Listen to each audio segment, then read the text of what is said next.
to look at questions 1 to 7.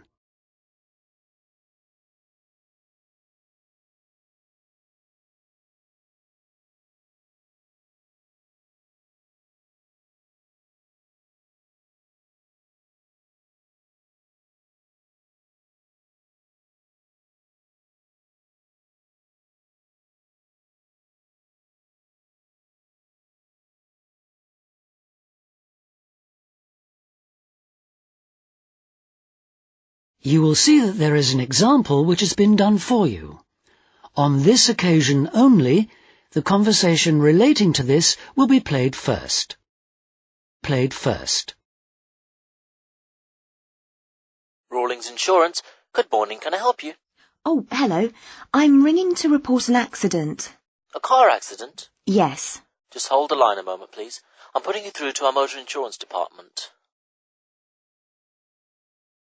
The insurance company representative is putting the client through to the motor insurance department, so motor insurance has been written in the space. Now we shall begin. You should answer the questions as you listen, because you will not hear the recording a second time. Listen carefully and answer questions 1 to 7. Rawlings Insurance. Good morning, can I help you? Oh, hello. I'm ringing to report an accident. A car accident? Yes. Just hold the line a moment, please. I'm putting you through to our motor insurance department. Hello? Hello? I understand you want to report an accident. Yes.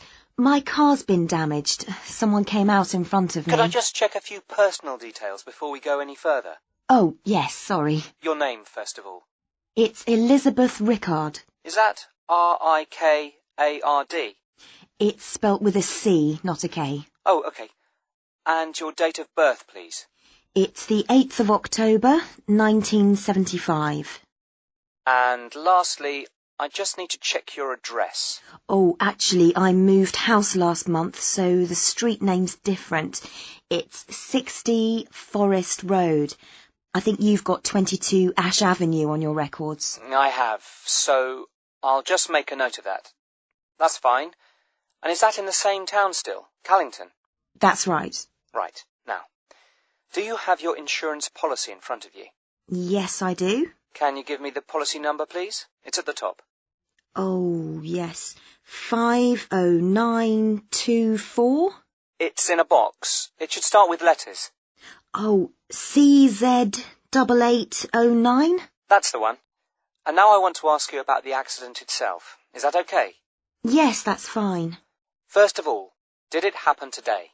No, it happened yesterday evening, but by the time I got home it was late, so I didn't call. That's not a problem. So, let's see. Today's the 13th of September, so it happened on the 12th. Is that right? It is. Do you know approximately what time the accident occurred? Oh dear, I wasn't wearing a watch and I was a bit shocked, but I'd say it was between 8:15 and 8:45. That's okay. I'll just record that it happened at about 8:30. It doesn't matter exactly. And I don't suppose you've got any supporting evidence, have you? I mean witness statements, that kind of thing. I don't have witness statements, I'm afraid, but I've got a police report. They came and measured up and checked the marks on the road, but unfortunately nobody else was around at the time of the accident. Any hospital report? No. So I take it you don't have any medical problems then? Any injuries? Only minor ones. It was mainly the car that got damaged, luckily. Absolutely.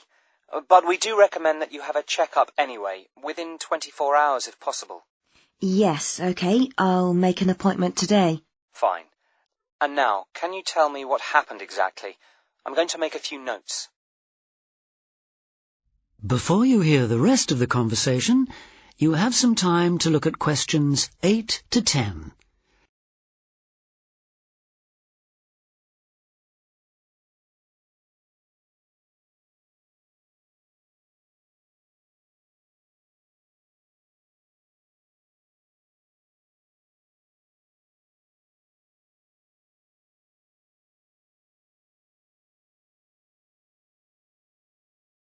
Now listen and answer questions 8 to 10.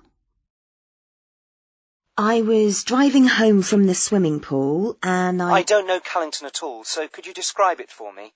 Where did the accident happen? On the road between Newtown and Callington. I was driving from Newtown, heading towards Callington, and... OK, just let me draw the road layout. Right. OK. When you leave Newtown, there's a sharp bend in the road, and then there's a railway bridge. OK. And then about half a kilometre further on, there's a crossroads with traffic lights, and I was just in between the two when it happened. I wasn't going very fast. In fact, I definitely... So you'd already gone over the bridge? Yes, and I'd passed the park, that's on the right-hand side, and I was just approaching the petrol station. Where's that then? It's a bit further along, on the opposite side. So on your near side then? Yes. As I was approaching it, I saw a blue van coming towards me. The driver had stopped in the middle of the road. Was he indicating? Yes, he was waiting to turn into the petrol station, but then at the last minute he decided to turn right in front of me. He must have thought he had enough time, but I had to swerve to avoid him, and I came off the road and landed in a ditch on the opposite side. I don't suppose he stopped, did he?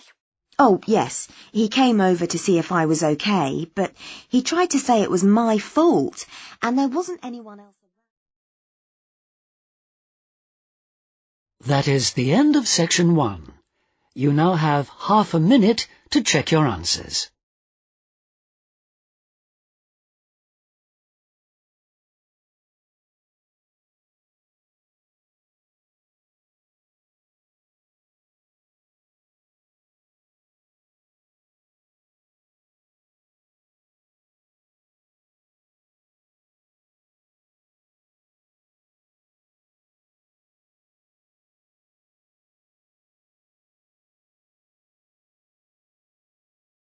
Now turn to section 2.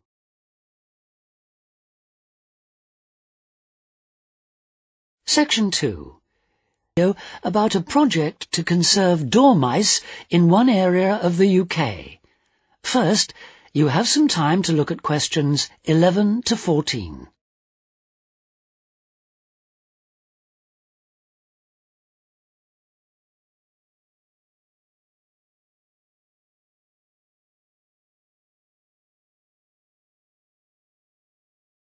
Now listen carefully and answer questions 11 to 14. Good morning, and welcome to our weekly programme about countryside matters. With me today I have Jackie Lammerton. Jackie works for the nature organisation Action for Wildlife, and she's appealing for volunteers for a project she's organising. So if you think you might be willing to help, please listen carefully. Please listen carefully. Jackie. Thank you. Yes, as you've just heard, I represent a charity called Action for Wildlife, which works to protect plants and animals. And I'm here today to talk about a project to save a type of mouse known as a dormouse. We can still find the dormouse in this area, but in the last few decades, the number of dormice has seriously declined, not just in this country but across the world. There are several reasons for this: loss of habitat, climate change, competition for food. And this area of the UK is now regarded as one of the last strongholds. So naturally, we want to help the creature to survive here as much as we can. The aim of the first stage of our project is simply to identify specific locations where dormice are still to be found and estimate the number we have here. So I'll just tell you a little bit about the creature in case you don't already know. The dormouse is a very attractive, very small mammal. It only weighs about the same as a couple of pound coins. It's bright golden in colour, and it has a thick furry tail and big black eyes. Now, you've probably all seen a picture of a dormouse, but you're very unlikely to have seen a real one because they're strictly nocturnal. Also, they hibernate from October to April, so it's not around at all for about half the year. So where is the dormouse to be found? Well, dormice need to be near a variety of trees and plants, so they can be sure of a continuous supply of food throughout the spring and summer. They feed on flowers, pollen, fruit, insects, ripe nuts, things that are available in turn as the summer progresses. Here in the UK, the dormouse is most likely to live in places like hedgerows or woods, or at the edges of farmland. So how do we find out exactly where dormice are? Well, as they're hard to spot, as I said, we have to use indirect methods. Instead of trying to see dormice themselves, we look for evidence of dormouse activity. Dormice eat hazelnuts, so we'll be looking for the shells that dormice have opened to get at the nut inside. A lot of wildlife species eat hazelnuts. It's not just dormice. But it's usually possible to tell which particular animal has opened a nut by looking at the marks on the shells. So now, for those of you who would like to help us carry out this survey, let me tell you exactly what to do. You'll need to get an identification sheet like this from us. Then you should spend time looking for hazelnut shells in the bottom of hedgerows or on the ground in woodlands. Before you hear the rest of the talk, you have some time to look at questions 15 to 20.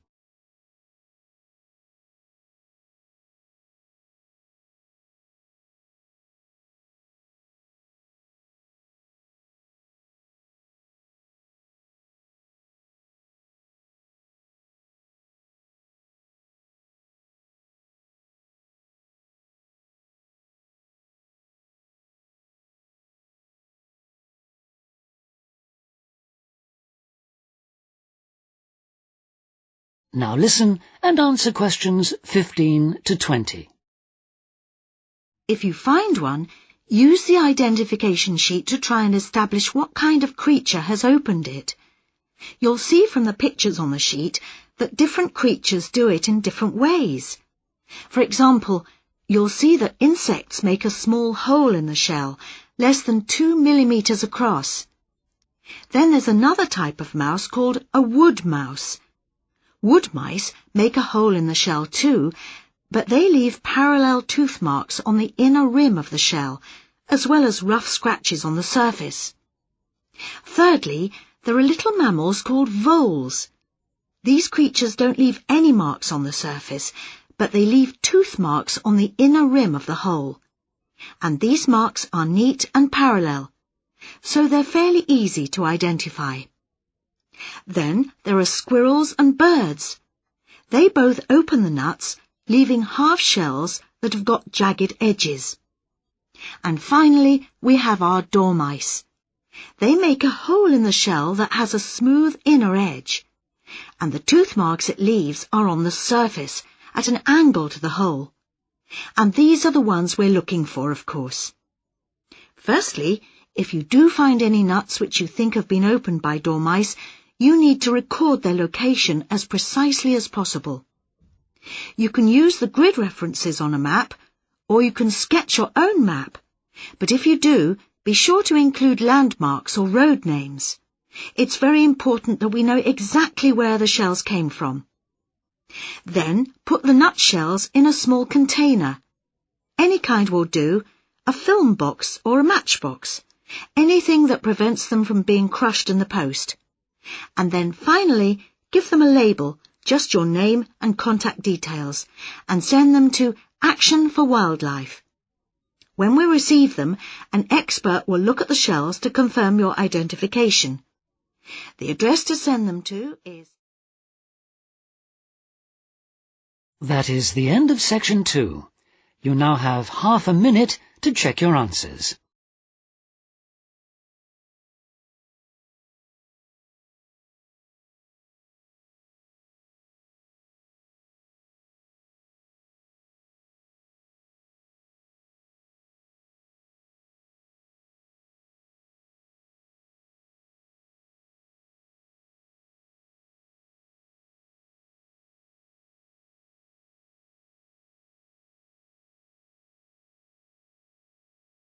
Now turn to section 3.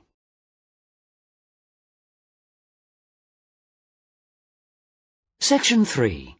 Students, Jack and Sarah, talking to their tutor about a presentation they are preparing. First, you have some time to look at questions 21 to 26.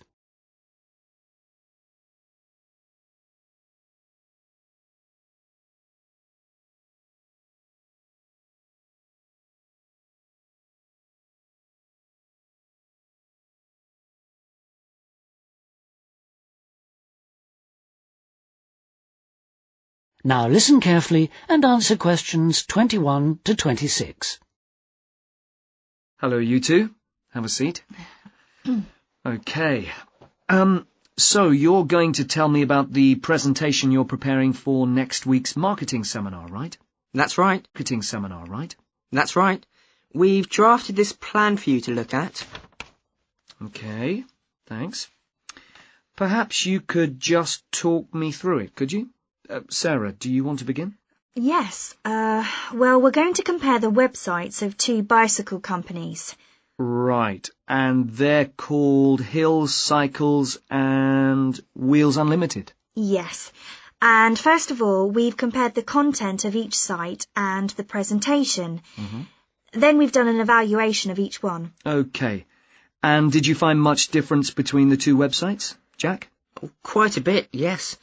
Wheels Unlimited has a lot more pages for a start. Both companies show their catalogue. I mean pictures of different models of bike with specifications. And prices? Yes, they're there too, although they list them in different ways. Hills Cycles have got them next to the pictures, and Wheels Unlimited show them on a separate page. But Wheels Unlimited advertises lots of other products connected with bikes, like helmets and clothing and tools. Yes, all kinds of things. And Hills Cycles? No, they only show the bikes themselves. Okay. Well, is there anything on the Hills Cycles website that Wheels Unlimited doesn't have? Not really. Yes, there is. It's got a little photo of the original shop and a paragraph about the history of the company. It's family-owned. Oh, yes, I forgot about that. Right. That's the content then. And you compared the functions of the two websites, did you? Yes. Hills Cycles doesn't have any facility for online ordering. You have to ring up to order something. That's the only way you can do it. Well, no. You can send off for a paper catalogue with an order form. Oh, yes, I suppose so. But with Wheels Unlimited, you can order online or in the conventional ways. That's right. Fine. Okay. And what about the presentation? Did you find any particular differences there, or similarities? What about visuals? As I said, both the sites have got pictures, and they're both quite attractive, but Wheels Unlimited hasn't got any moving graphics. Yes.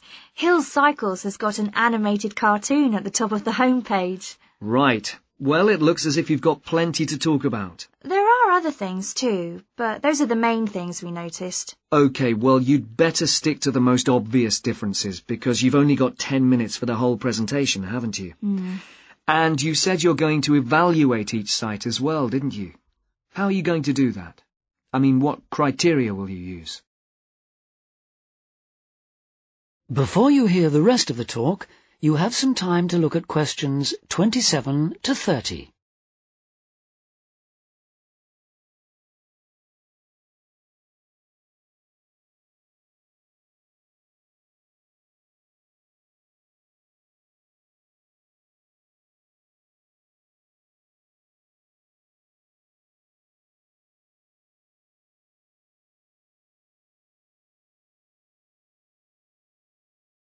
Now listen and answer questions 27 to 30. We thought we'd use 3 criteria: how attractive each website is, how user-friendly it is, and how closely it targets its potential customers. Do you think that's okay? Sounds fine, but I'd look at the criteria in a different order if I were you. Because really you've got to look at attractiveness and user-friendliness in relation to the people the website is aiming at. So I'd deal with that criterion first if I were you. Right. What about the timing? Have you thought of that? 10 minutes is very short, you know. Yes, we tried it out. Several times. And we've decided to spend 4 minutes comparing the two sites, then 3 minutes evaluating them, and leave 3 minutes for questions, That's not really enough, but... Well, it sounds about right to me. You've got 10 minutes altogether, and you've got to stick to that limit. It's good practice. And at least the audience won't have time to get bored. What visuals are you going to use? We're going to use PowerPoint and a flip chart as well. So we can show two things at once. For example, we're going to start by showing the home pages of each website, and we're going to put up a list of key features on the flip chart at the same time. OK, and it's a joint presentation, so have you decided how you're going to share the work? Yes. First we thought we'd keep taking it in turns to speak. Sarah would say a bit, then I'd take over, and so on. Then we thought we'd just divide it into 2 equal parts, and do 1 part each. But it was all too complicated. So Sarah's going to do all the talking, and I'm going to manage the visuals, and hope we can coordinate properly. It's the only way we can fit everything in. Well, good.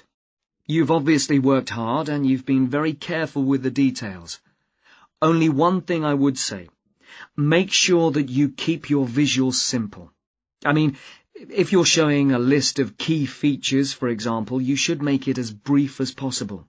Just use bullet points and simple phrases, even single words. Your audience won't have much reading time. It's a classic mistake with seminar presentations to present so much information that the audience can't process it quickly enough, and they stop listening to what you're saying. OK? Yes, right, OK. And now let's talk about something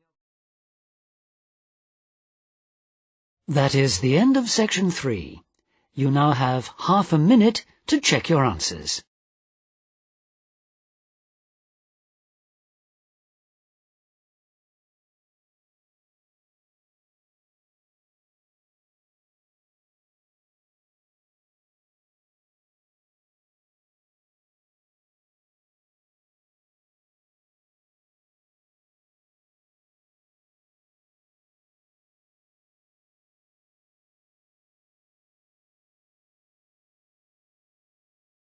Now turn to section 4.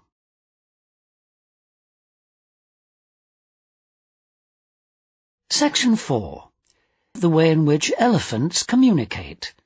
First, you have some time to look at questions 31 to 40.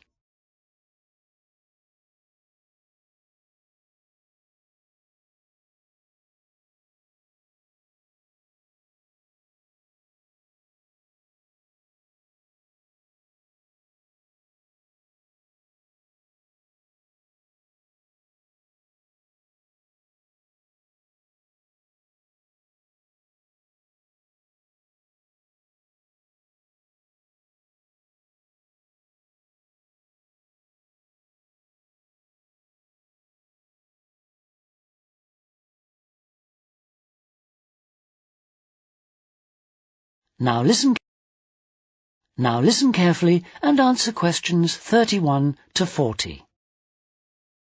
In today's lecture, I'm going to continue the theme of animal communication, and I'm going to describe some of the latest research into the largest of all land animals, and that is the elephant, of course. Let me begin by briefly outlining the structure of elephant society. Elephants live in layered societies. The basic family unit is formed of small groups of adult females who are related to each other and their young of both sexes. Now the females remain in their families for life. They're highly social, but male elephants leave their families at about 14 years of age. They travel alone or congregate in small, loose groups with other males, occasionally joining a family on a temporary basis. When males are ready to mate, they wander widely, searching for receptive females. The family unit, on the other hand, often contains 3 generations, and it can remain stable for decades or even centuries. Then, each family associates with between 1 and 5 other families, probably consisting of their more distant relatives. Scientists call these groups of families bond groups, and bond groups belong in turn to even larger groups called clans. So elephants have a complex social structure, and like other social animals, they have to be able to communicate. But what baffled early naturalists was their ability to communicate over long distances. So they set about researching this question.